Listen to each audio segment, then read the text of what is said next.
Hey Optimancers, Chris here. So recently I did a series of tier ranks for subclasses in D&D, and when I did my video on Warlock subclasses, I talked a lot about dipping.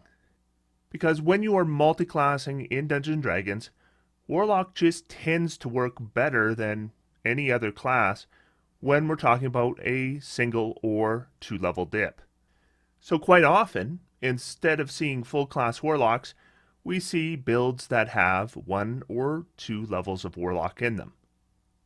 And when we're talking about those kinds of builds, the types of subclass we see for warlock are most commonly hexblade, easily the most common, and that's because it gives you armor proficiency, it gives you the ability to use weapons with charisma, and it gives you hexblade curse, which is a very strong feature.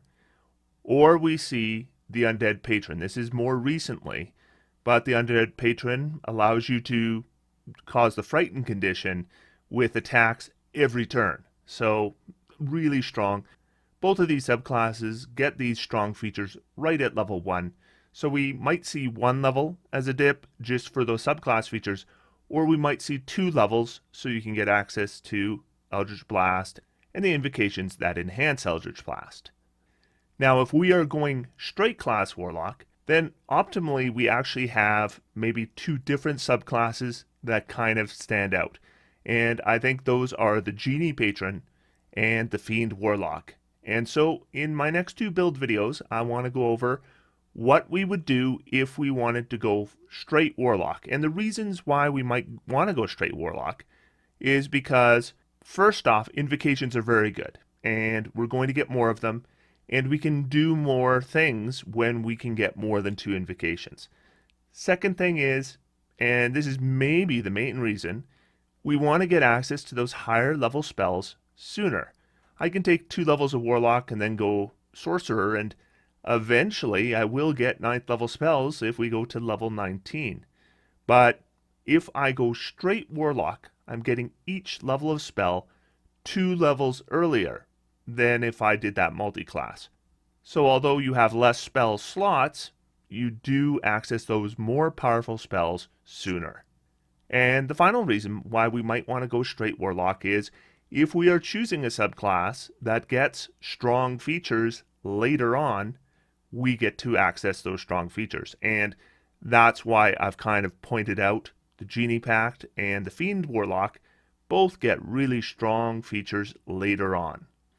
So today we are going to be doing my Daolock. That's a Genie Patron that uses the Dao. Dao is likely the most optimal choice when choosing Genie Patron.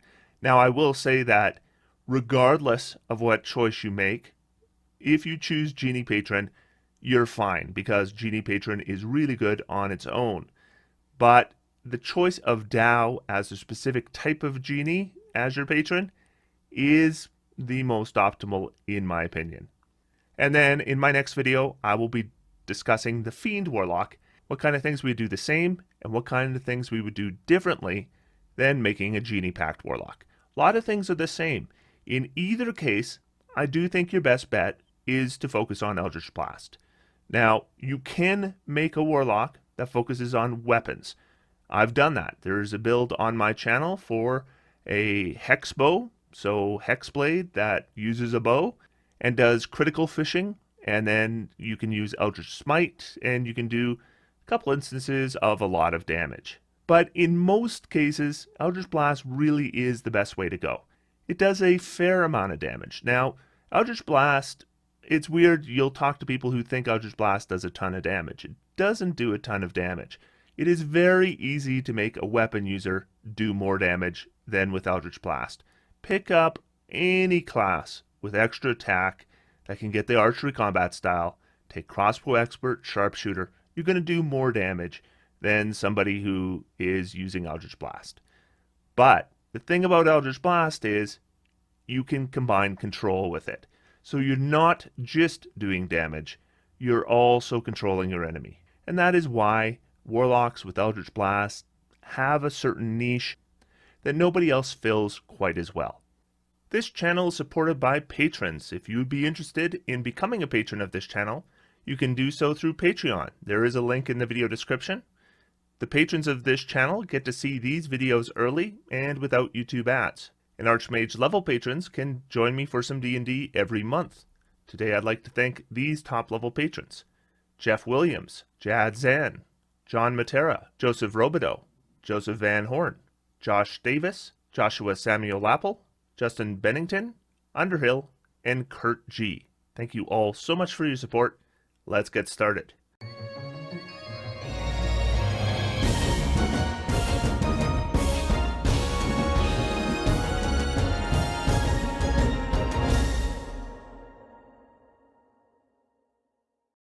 So here's our build. We're making Rock Hudson. There will be no additional sources required for this, just your standard rulebook should be fine. I will be using optional class features and customize your origin, but these are unnecessary as well. If you are unable to use customize your origin, the reason I have it clicked on is I will be using custom lineage. But if you can't use custom lineage, you know what? Variant human can be slipped in there with some minor changes.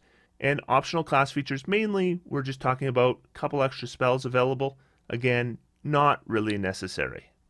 With optional class features, I'm going to be using the pact from Tasha's, so I'll need it for that. But that pact is not required to make this build work. You could use any pact. You could be Blade Pact, though I think that's mechanically the worst here. But you could, and it would work fine. So as I mentioned, going custom lineage. This build is incredibly feed intensive because we want, number one, we're a full caster, so guess what? We need to protect our concentration. And protecting our concentration requires a feat, at least one feat. And in a lot of cases, I'll do multiple feats to protect concentration on a caster. In this case, I just won't be able to afford it. But we'll need feats for that. Number two, a Warlock is lightly armored. And lightly armored just doesn't cut it. You might as well just use mage armor if you're going to be lightly armored. We desperately want to get that medium armor and shield proficiency, which we can do with a single feat. So that too is something we need to do.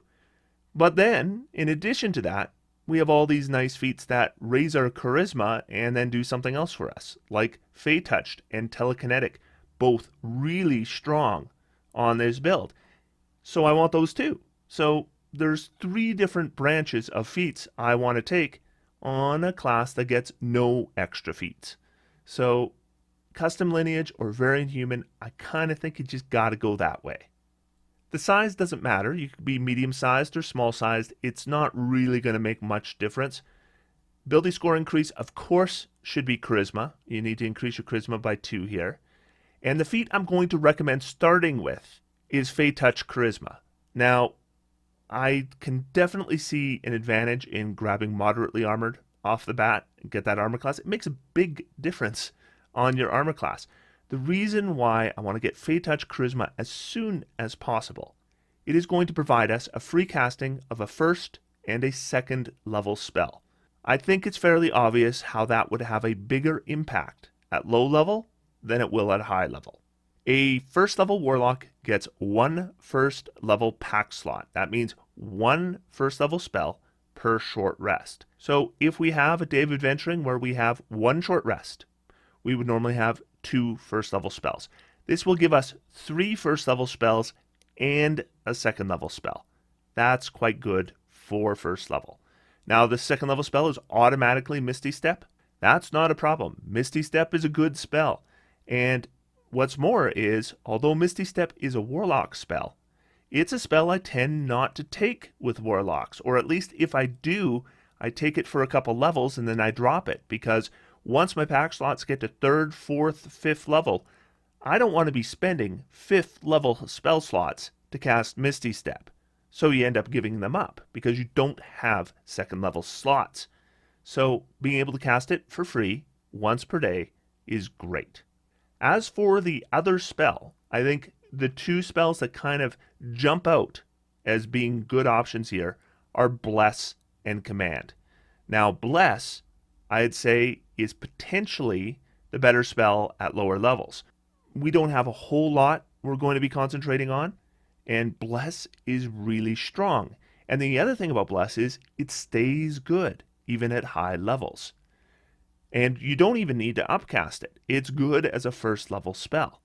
The problem with Bless is it uses concentration. This isn't a big problem at low levels, but it becomes a bigger problem as we go up in levels, especially with a build that is really going to rely on concentration-based spells. This build will. We're going to be concentrating a lot in any important combat. We're always going to be concentrating. And often it'll be a case of one concentration spell at the beginning of a very tough battle, and then we're going to be using Eldritch Blast. But the thing about Command is, if we do have another pact slot available, is Command upcasts extremely well and doesn't use our concentration. So if we have a 5th level pact slot and we use it on Command, we hit 5 creatures, there's no concentration, all 5 need to make saving throws, and any that fail basically are going to lose their next turn, and potentially more than that. If we tell them to grovel, they're going to fall prone, end their turn. If we tell them to flee, they will be using the dash action to get as far away from us as possible. They may even lose multiple turns because they potentially will need to dash back. So Command remains a strong spell when we're upcasting it. And because it can be combined with concentration spells, it works well on this particular build. Now, for a variable trait for custom lineage, we can choose either Dark Vision or a skill proficiency. I am choosing a skill proficiency here, Persuasion. This is a charisma-based character, so Persuasion fits very nicely. Why not Dark Vision? Well, because I will be getting Devil's Sight. Not right away, but I will be getting it, and when I do, it will be completely redundant with Dark Vision. In fact, Devil's Sight is simply objectively superior to Dark Vision. And then, language, I'm going to take Primordial. Our patron is likely going to be a Dao, or some kind of greater Dao. This is going to be their language, so we'll take that. So our ability scores. Because we will be eventually getting medium armor, Dexterity 14 is okay. 16 would be lovely, just especially for those lower levels when we don't have medium armor yet, but 14 is going to work for us. Constitution 15, going to be just fine, and it sets us up for resilient constitution later on. Intelligence we're not really going to need, so we're going to dump it. Wisdom I've bumped to a 10. We do make wisdom saving throws, and then charisma we're maxing out. And that'll give us a 17 charisma, plus the +1 from Fey Touch means we start the game with an 18 charisma. So we're already almost at 20 charisma. You can take whatever background you want or just make a custom background. In this case, I've took Criminal Spy just because it gives me what I want to get. Stealth skill, I'm not armored right now, so not a bad time to be proficient in stealth. And then Perception. Perception is potentially the most useful skill in the game. And that brings us to our class. Starting skill proficiencies, I'm recommending Deception and Intimidation, both charisma-based skills, so we're really just building on our strength. We will be taking the Genie patron, and we will be choosing the Dao. As I said, I think Dao is the most optimal choice, but I do think Jin, Afridi, Merid, they're all good. You just can't go wrong with Genie, but Dao is probably the best. Now, when you are doing a full-classed Warlock, you need to be thinking about pact magic when we do spell selection. Pact slots, you don't have very many of them. We're going to start with 1, we're going to get 2 at 2nd level, and then at 10th level, we will still have 2 pact slots. So you cast 2 spells, and you're done. Now, what does change is the level of the spell. So at 1st level, we're casting 1st level spells, and at 5th level, we're casting 3rd level spells. So both our pact slots at 5th level will be 3rd level spell slots automatically. So what that means is, if there's a good 2nd level spell, I might want to take it. But if it doesn't upcast or doesn't upcast particularly well, I probably don't want to keep it. So we will be definitely making use of the Warlock feature that allows you to choose one of the Warlock spells you know and replace it with another from the Warlock spell list each time we level up. And I should talk a little bit about the expanded spell list we're going to get, because this is one of the big advantages of Genie Pact, specifically Dao, is that really strong additional spells. Now, additional spells for Warlocks are not automatically known. They are simply additional selections we can choose with our regular spells known.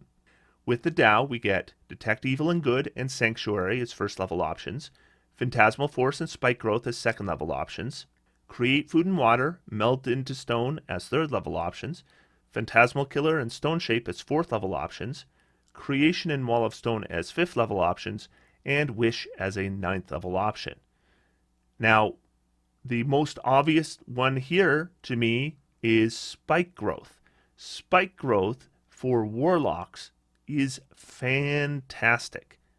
So that will be an automatic selection. The other two that obviously stand out to me are Wall of Stone and Wish, just because they're both very good spells. Wall of Stone is the kind of thing that Warlocks aren't very good at that level. And then Wish is arguably the best spell in the game. I think most people accept Wish is the best spell in the game, though I think there are arguments to be made, but I do think Wish is overall the strongest spell. And then at first level, Genie Pack gets their Genie Vessel, which is a lovely feature. What it does is you get your lamp or whatever other vessel you have that has a 20-foot radius cylinder, extra dimensional space within it, that you can enter as an action and leave as a bonus action, though you can only do so once per long rest. So this, number one, it's like a gigantic bag of holding. It's basically almost a demi-plane. We can put so much stuff in a 20-foot radius cylinder. Never mind the advantages of being able to hide yourself in a vessel. And it could be useful for spying, it could be useful for infiltrating. It is a fairly useful utility item. Much better once we can bring the rest of our party into it. But even at first level, a very useful feature. But in addition, we're also going to be getting extra damage. So Bottled Respite wasn't enough, I guess. So yeah, I guess they figured Genie should get more. I'm going to get Genie's Wrath. And basically, once on each of our turns, when we hit with an attack roll, which will usually be with our Eldritch Blast, we can deal additional damage to the target equal to our proficiency bonus. So right from first level, that's 2 additional damage basically every time we hit. Once we get to 5th level and Eldritch Blast scales to have 2 beams, if we hit twice, then it's only going to do the damage once. But it will increase to 3 points of damage at that point, and eventually up to 6 points of damage. The other thing is, with Dao, it's bludgeoning damage. Almost nothing in the game is resistant to magical bludgeoning damage. So we're getting extra damage and Bottled Respite, not bad at all for first level. At first level, we're going to know 2 cantrips and 2 first level spells. Eldritch Blast, total requirement of this build, that's non-optional. The other cantrip I'm going to recommend is Minor Illusion. This one is optional, but I do think it is our next best cantrip choice. And then we are going to select 2 first level spells. I'm going to recommend Hex and Armor of Agathis. Now, Hex is a spell that recently has been getting some heat as a bad spell. I think at first level, Hex is a good spell. The reason is because our Eldritch Blast does a d10 damage. That's 5.5 on average. If we have Hex up, then it is doing d10 plus d6. So now suddenly 9 points on average. So that's like a 64% increase to your damage. And we're really just doing damage at this level. I mean, we've got a command spell, but beyond that, we're doing damage. This is 64% increase to that damage. 40% of this character's damage will be the Hex spell. That's a lot of damage. And we're not concentrating on anything else. It's practically a no-brainer. And it's probably going to last until your next short rest, at which point you're going to get your pack slot back.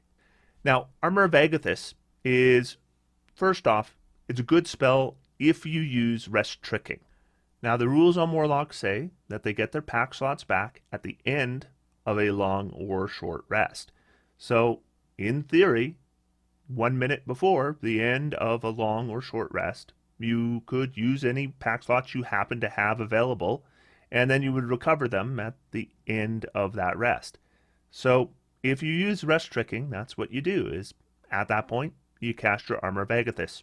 Then for the next hour, you've got temporary hit points, and you do damage to anybody who attacks you in melee and hits. And the thing about Armor of Agathis is it scales. It scales really well. And if we use a 5th level slot on it, which we will be eventually, then it is giving us 25 temporary hit points. And with an action, that can even be a useful thing to do in combat sometimes. And any creature that hits you with that melee attack is going to take 25 cold damage. So Armor of Agathis remains a good spell. And it is the only 1st level spell for Warlock that I would want to keep at higher levels. Hex, we're going to get rid of it. But at 1st level, Hex is great. And at 1st level, Warlocks just aren't all that good. So what we're going to be doing is staying at a distance and pegging things with Eldritch Blast. Probably going to be doing a D10 plus a D6 if we use Hex, which we probably should do. Now our damage is going to be a D10 plus a D6 plus 2 because we're a Genie Warlock. This means we will be doing more damage than 1st level Warlocks of other subclasses, and that's not a limited resource, so we're always going to have that plus 2. In fact, it's going to increase as we increase in levels, and it means on a hit, our average damage at 1st level is doing 11 points of damage. So that is going to be comparable with any damage dealer in our party, honestly. In terms of damage per round, or DPR, once we take into account critical hits and chance to miss, what it really means is most rounds we're going to average about 7 points of damage. Now 2nd level is a big level for Warlocks because they get Eldritch Invocations. And we will get more of these as we level up. And certainly for the first half of our character's life, Eldritch Invocations are something we're always going to want more of. Eventually we get to the point where we have all the main stuff we want, and then we can take some luxury picks. But to start with, we're kind of stuck. We basically need to take Agonizing Blast, and we need to take Repelling Blast. Now, Agonizing Blast is going to allow us to add our Charisma to our damage rolls. And for us, that's plus 4. That's a big damage boost at this level. And because we get more Eldritch Blasts at levels 5, 11, and 17, it's kind of an exponential thing as well. And then Repelling Blast is absolutely essential for this build because Repelling Blast, basically, if you hit something with an Eldritch Blast, you knock it back 10 feet. And when we scale our Eldritch Blasts, again, at 5th, 11th, and 17th level, we're getting multiple blasts, which means we can push more than once. And when you have spells that have standing status effects, and you can push things into them, we can often multiply the effects of that spell. So we're not just doing damage, we're inflicting the effects of spells on creatures more often than they otherwise would be. And that is going to be the central focus of this build. And I think if you are going Warlock, even if you're not Genie Pact, Repelling Blast, Agonizing Blast, and then you do the damage and have that control, it's just really good. Now at 2nd level, we're also going to get our 2nd pact slot. This essentially doubles the number of spells we can cast. We can now cast 2 spells per short rest. The spell I'm going to recommend picking up as a spell known is Sanctuary. And the thing about Sanctuary is I can have it up at the same time as Hex. So let's just say that I am attacking somebody in combat and I have my Hex up, so I use my bonus action and switch Hex to them, and then I do some damage. Then on the following turn, they're still up. I might use my bonus action to cast Sanctuary on somebody. And what it does is it's going to prevent them from being easily attacked. Doesn't use concentration, lasts up to a minute. Am I going to be keeping Sanctuary? No. This is just really a fill-in for this point as a 3rd spell known. And I'm going to start jumping levels more quickly here soon, but I do want to go over level 3 because a lot happens at level 3. Level 3 is one of the biggest levels for us. First thing, we're going to be selecting our Pact boon. Now there are 4 options: Pact of the Blade, Chain, Talisman, or Tome. Now, Talisman has only been available since Tasha's Cauldron of Everything, and I think it is an incredibly straightforward, decent, easy pact.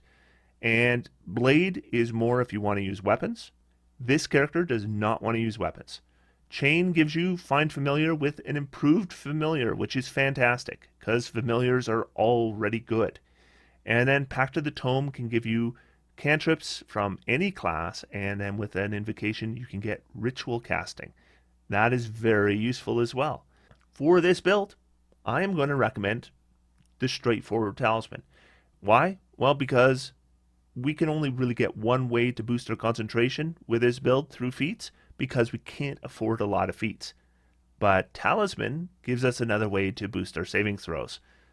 At this point, we're dumping Hex, because we're probably not going to want to concentrate on Hex anymore. We now have 2 second level slots, we should have 2 second level spells. Of course, we do have the casting of Misty Step once per day as well, and we could technically use our pack slots for that. And if we were to use our pack slots for that, this would kind of be the level to do it, because once we get into higher level pack slots, we're not going to want to. But what I'm going to recommend is, first off, Mirror Image. Mirror Image is just a really nice defensive spell that doesn't use our concentration. So if we are in a situation where we think we might get hit for a lot of damage, Mirror Image is a good way to avoid it. The main thing we're going to be taking here is Spike Growth. Now, Spike Growth is a fantastic second level spell for anybody. It creates a 20-foot radius area of difficult terrain, and moving through that difficult terrain causes 2d4 slashing damage. That's magical slashing damage, by the way, so almost never resisted, and there's no saving throw for every 5 feet of movement through it. And why this is even better for us is because we have Repelling Blast. That means we can cast this, and then we can repel things into it. They take automatic damage, and now they're stuck in difficult terrain. Creatures that are in it, we can hit them, just push them further into it, and they're going to move 10 feet, so they're going to take 4d4 slashing damage and be stuck even further. They're going to have to take another 4d4 to get out, and Spike Growth is something that's going to get even better once we get to 5th level, because at 5th level we'll get multiple Eldritch Blasts. 2d4 damage is 5 points of damage. That means when we hit a creature with a Repelling Blast and we move it 10 feet through the Spike Growth, that's 10 additional damage on average. What's more, any character in your party with forced movement is going to get massive advantage from Spike Growth. Spike Growth is also a great way to take out hordes of enemies, because lots of low hit point enemies, you hit them in a Spike Growth, often they cannot even survive leaving the Spike Growth. But even creatures that are tougher, they're still taking a ton of damage to get out. They're often having to dash to get out, and then you can push them right back in. There's 2 kinds of creatures that Spike Growth doesn't work well against. The first is creatures that fly. Creatures that fly simply fly over a Spike Growth. The second is creatures with ranged attacks, because creatures with ranged attacks are just happy sitting in the center of a Spike Growth, not coming towards you, not taking that damage.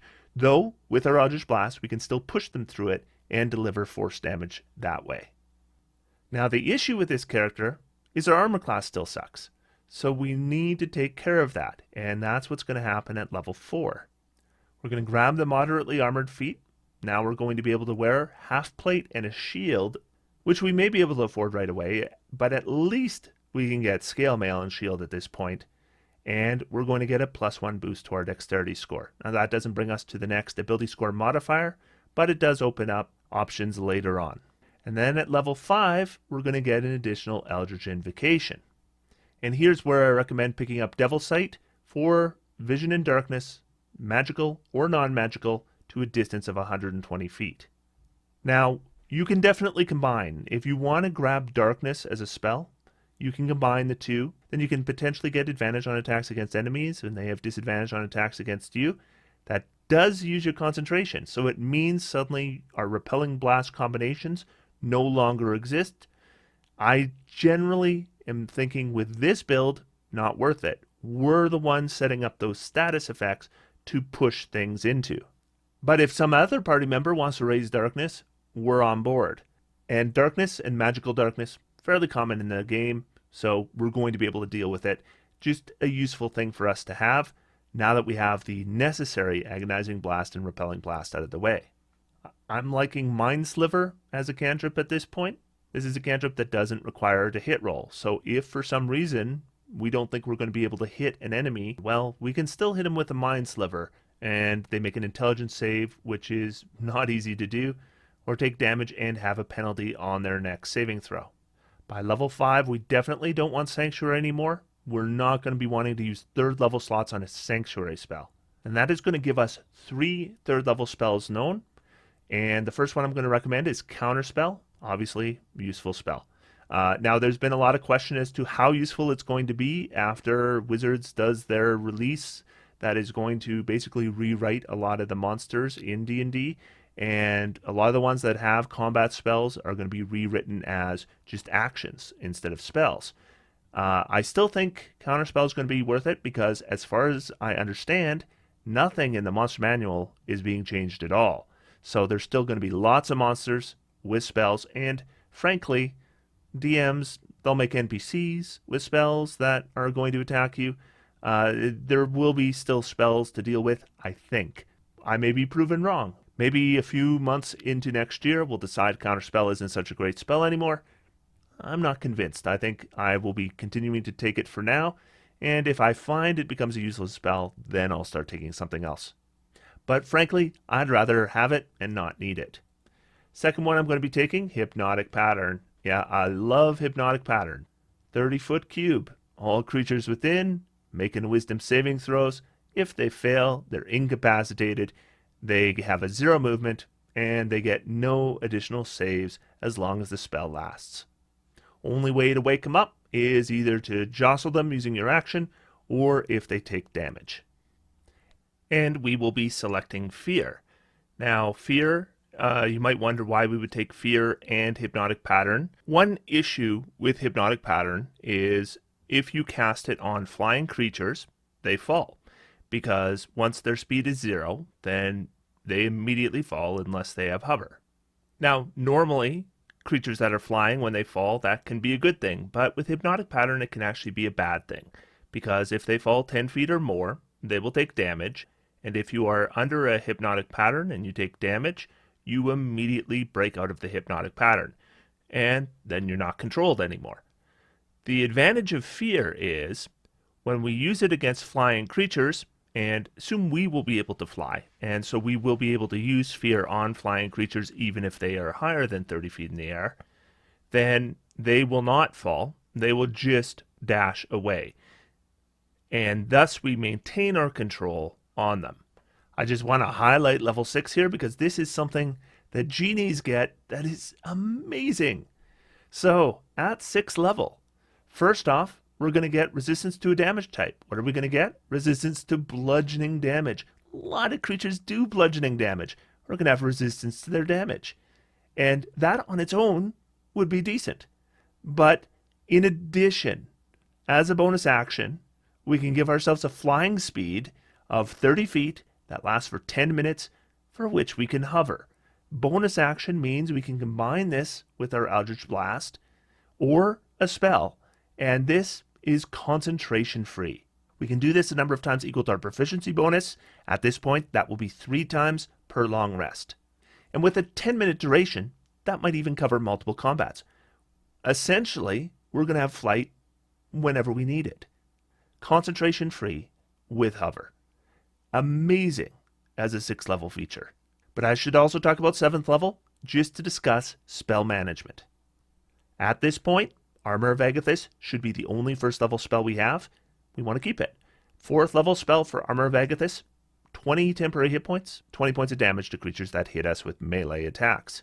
The only 2nd level spell I'd consider keeping at this point is Spike Growth. Spike Growth is just really good. It doesn't upcast at all, so it's going to hurt to cast it with a 4th level spell.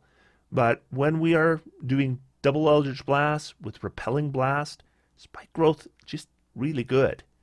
For 3rd level spells, Counterspell is a spell we're just going to keep right to 20th level because, of course, it does upcast. We're also going to be adding on Fly. Now, you might wonder why to add Fly when we just got concentration-free flight. Well, the reason is the most of the time a mage needs to cast Fly, they're not casting it on themselves. They're casting it on characters that use melee weapons or have other kind of ranged features where flight is necessary. And Fly upcasts amazingly. So at this point, we can give 2 creatures flight at a time. There are 2 4th level spells that we're going to prepare. The first is Dimension Door. Dimension Door, fantastic and very useful. Because it doesn't use concentration, it's the kind of spell you can cast while you're concentrating on another effect. Friendly creature ends up in trouble. Use Dimension Door to get him out of there. That's mainly the purpose of Dimension Door. Though if you yourself are in trouble, Dimension Door can often get you out of that as well. Another advantage of Dimension Door over other teleport spells, you don't need to see your destination. And then Sickening Radiance. Sickening Radiance is a great spell if you are a character with forced movement options, which of course we are. Now, Sickening Radiance is very unique in that you can use it to damage enemies to death, or we can use it to exhaustion enemies to death. Because if a creature reaches 6 levels of exhaustion, it doesn't matter how many hit points a creature has. If it gets to 6 levels of exhaustion, it is dead. The other advantage of killing via exhaustion is that even if a creature gets raised, if you're fighting something with, Revivify or something, so you have an enemy go down and then they get right back up again, exhaustion is going to remain. They're going to have 5 levels of exhaustion instead of 6, and it's going to make them basically useless. So just before we get into the details of the spell, just to cover exhaustion. So exhaustion, once you have it, the only way to get rid of it, a long rest or the greater restoration spell recover 1 level of exhaustion. If you have multiple levels of exhaustion, there is no way to get them all back in one go. Now, the first level of exhaustion is just disadvantage on ability checks, though if you have grapplers in your party, they might appreciate that. Second level, though, 2 levels of exhaustion, their speed is halved whether they're in the effect or not. And then after a 3rd level, they have disadvantage on all attack rolls and saving throws. So every caster in the party will love you.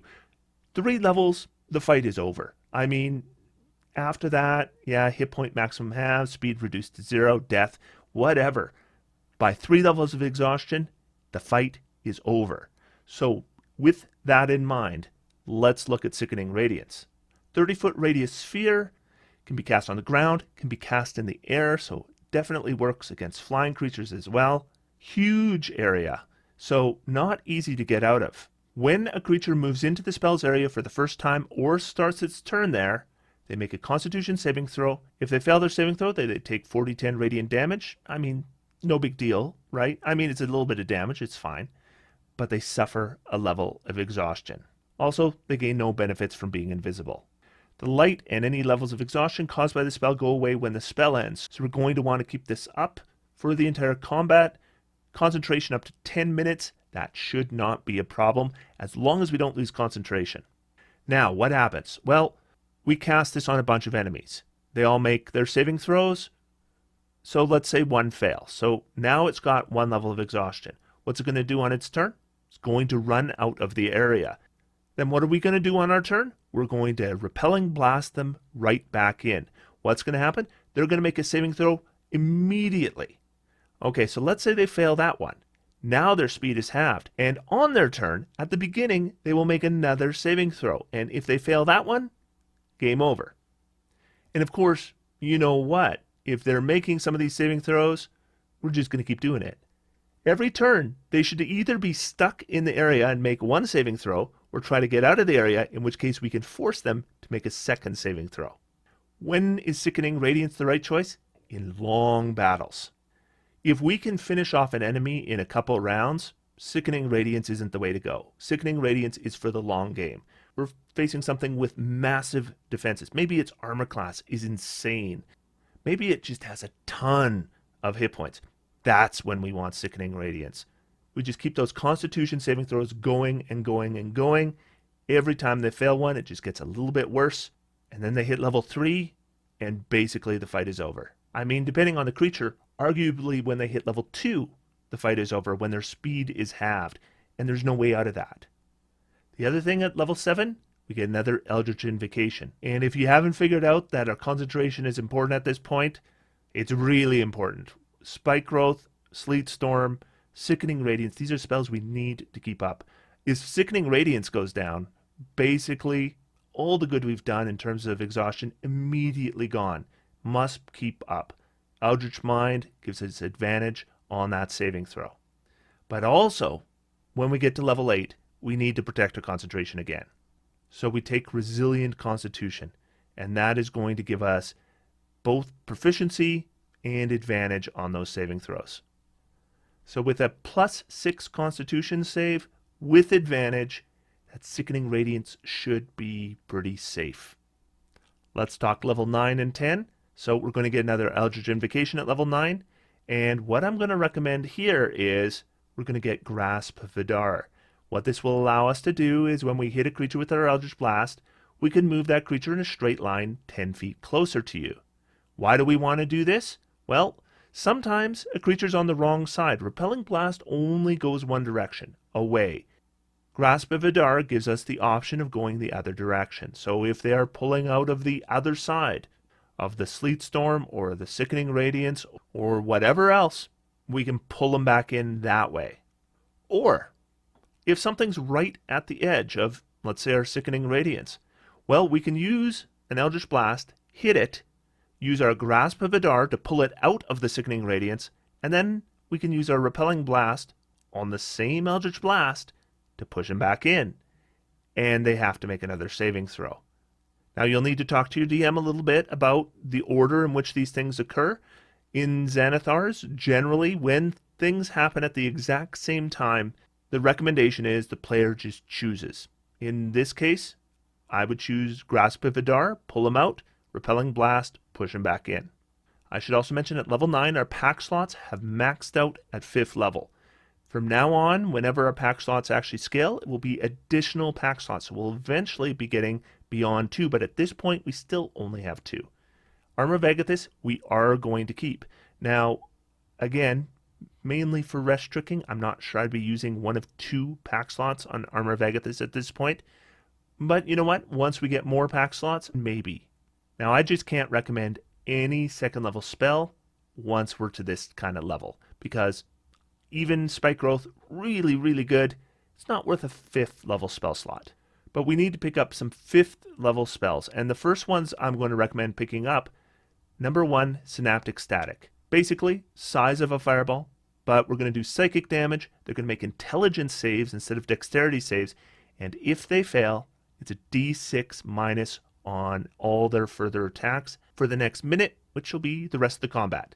Now, they get a saving throw every turn, but there's a lot of creatures that just have negative intelligence saving throws. And you hit them with a Synaptic Static and you have a high DC, they just can't shake it. So they just have minus d6 on all attacks from then on. Never mind the fact we're doing a bit of damage. Next, Wall of Stone. Now, Wall of Stone, it's not something that is going to combine specifically with our Eldritch Blast, Repelling Blast, but it's just a really good spell. Walls are really, really useful, just for separating enemies. And Wall of Stone is one of the better wall spells. Yes, it's not as good as Wall of Force, but it is extremely good. And when you can get a wall spell with a Warlock, it's worth getting. Finally, Scrying. Do I expect to cast Scrying very often? No. Why am I taking it then? Well, I'll tell you what. I got 2 pack slots, and I have about 10 spells that I want to cast every day. So I'm going to be casting those spells. Any additional spells I take might as well be circumstantial spells, because those once in a blue moon moments when you need them, there they are. But there's no point taking more spells that are going to be useful in the same situations as the spells I already have. And we're going to get 1 additional cantrip, and it might as well just be a luxury cantrip, so I'm going to take Prestidigitation. Finally, at 10th level, we get Sanctuary Vessel.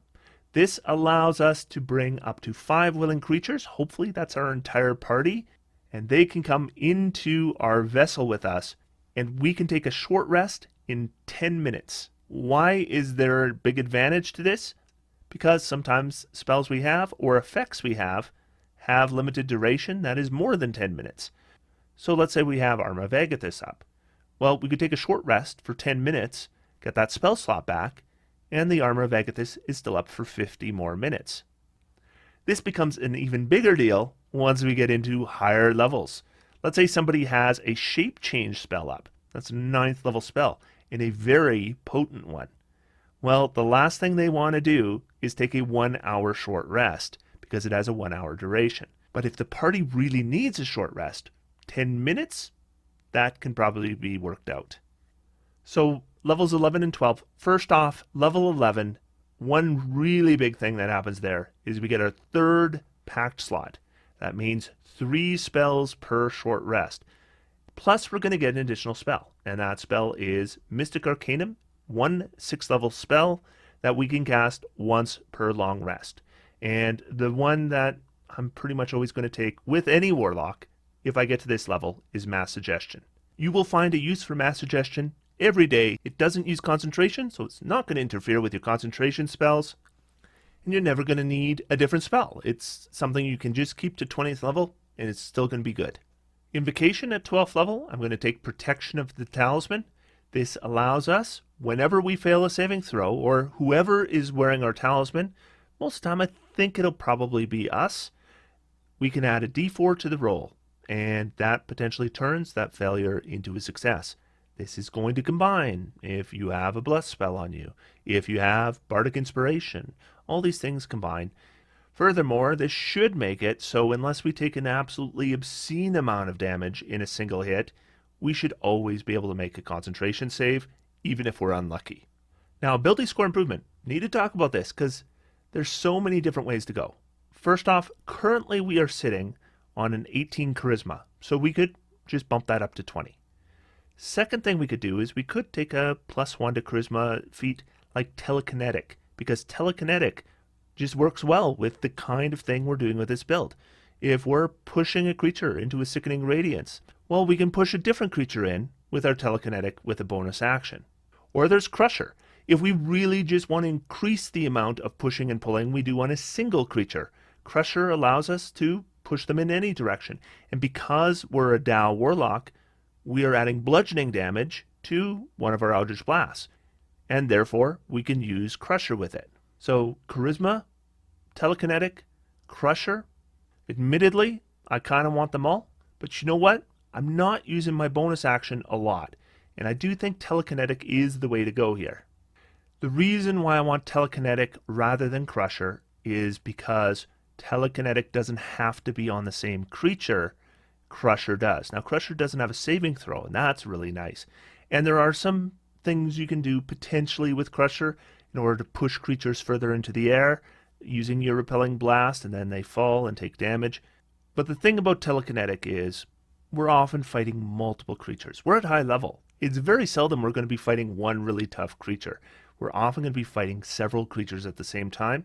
And when you have an effect up like a Sickening Radiance, and you push a creature in with Repelling Blast, that's great. You might even be able to push multiple creatures in. But I missed that one guy, and I was really hoping to hit him and push him in.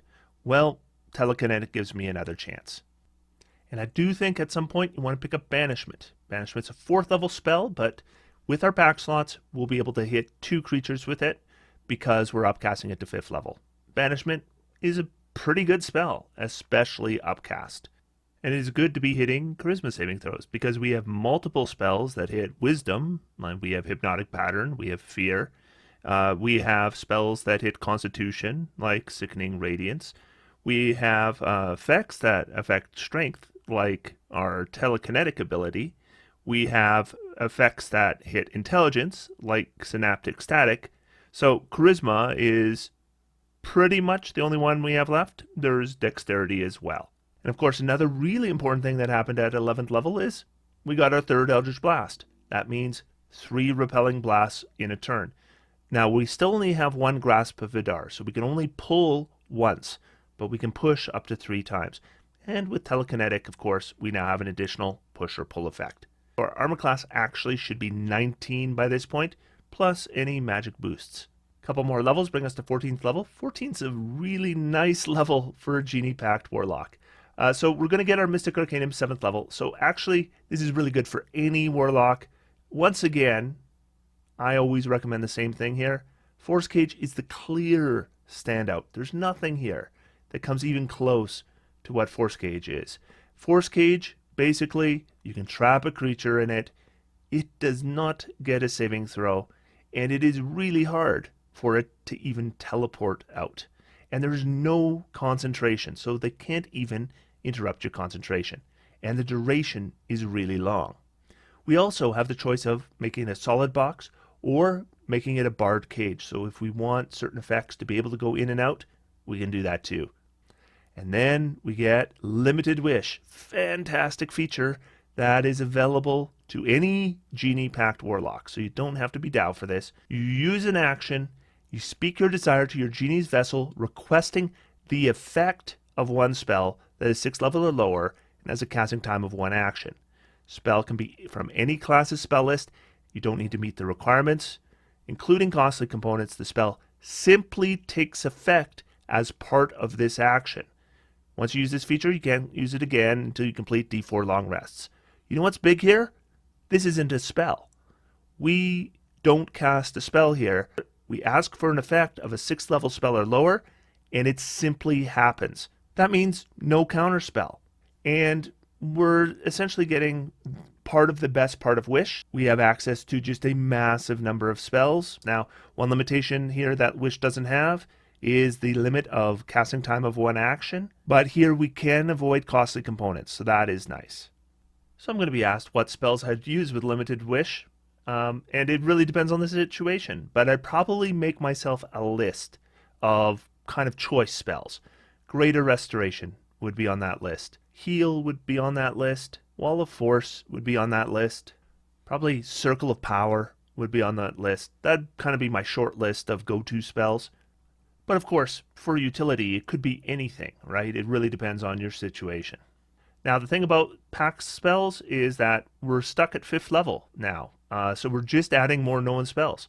And I would probably be adding Dispel Magic on that list, just because, again, we're upcasting it to 5th level automatically. And sometimes you need to take down a spell that's already been cast. And that's what Dispel Magic is for, especially if you have one person with multiple spells up on them. So you have that caster that they've layered up their mirror images and their mage armors and their fire shields and whatever else. And one Dispel Magic takes it all down. At 16th level, we will get another Eldritch Invocation.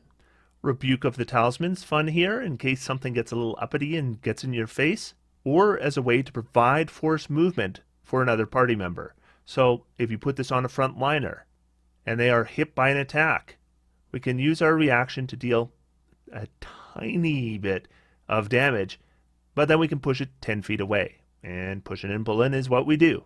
Now the 8th level Mystic Arcanum, this is tough. I'm inclined to say Maddening Darkness for a few reasons. First off, we have Devil's Sight, so we can see through Maddening Darkness. Maddening Darkness is bigger than Sleet Storm. It is absolutely insanely big and spreads around corners. So it's a good way to get those creatures that turned down that hallway or went behind that wall. Now, Maddening Darkness ain't a great spell, but you know what? Our list here is pretty iffy. And Maddening Darkness at least fulfills the kind of things we do, and there will be situations where it will be the right choice. But if you don't want Maddening Darkness, you know what? You could do Feeble Mind or Dominate Monster. You could even do Demiplane, though I don't know if you need Demiplane on a daily basis. For ability score improvement, I really do think we should finally get our Charisma up to 20. We don't need another half feat, so I'm going to recommend we just do our Charisma, and we're going to do our Constitution.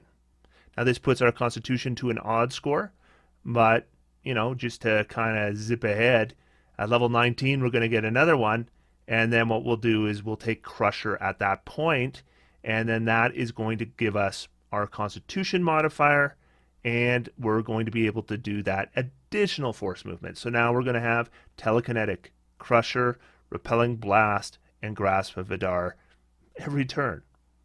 We get one final invocation. I'm going to recommend Lance of Lethargy. Once on each of our turns, we can reduce a creature's speed that we hit with our Eldritch Blast by 10 feet. So we can push, we can pull, we can slow them down. Now our Mystic Arcanum at 9th level, obviously I'm going to be selecting Wish because this is the one subclass for Warlock that gets it. Not that True Polymorph or even Foresight aren't good selections, but Wish, you have the chance to take it, you're going to take it. Now I'll notice D&D Beyond doesn't show wish as a legal option for my Mystic Arcanum, I assure you it is 100% a legal selection. Now over these levels, you're going to pick up another 3 additional spells known, and honestly, I would just look for really, really situational stuff and grab that. Contact Other Plane, maybe. Maybe Planar Binding. Maybe Teleportation Circle. But it could be other stuff too. But you're probably not going to be casting that stuff 95% of the time. And finally, our capstone. Basically, we can spend 1 minute and we regain all our pact slots once per day. Is this a great capstone? No. It's not one of the worst. I mean, ultimately, it's 4 5th level slots, so it's not nothing. But it's not a big standout as far as capstones go. And mainly, this character has spent their career, they set up an effect, then they use Eldritch Blast to push and pull things out of it over and over and over again till they die. And you know what? This works really well with other casters that do similar things, and it also works really well with ranged attackers. So if you have crossbow experts in your party, they're going to work really well with this build. Now, what's different with Fiend Pact? Well, mainly it's small stuff. Eldritch Blast is still our way to go. Repelling Blast is still our way to go. Standing effects are still a way to go. But there are some differences in how we would build it, and that is what I'll be going over in my next video. Otherwise, until next time, I'm going to sit back, relax, and have some fun. D&D is for everyone. Thanks, everybody. Talk to you soon.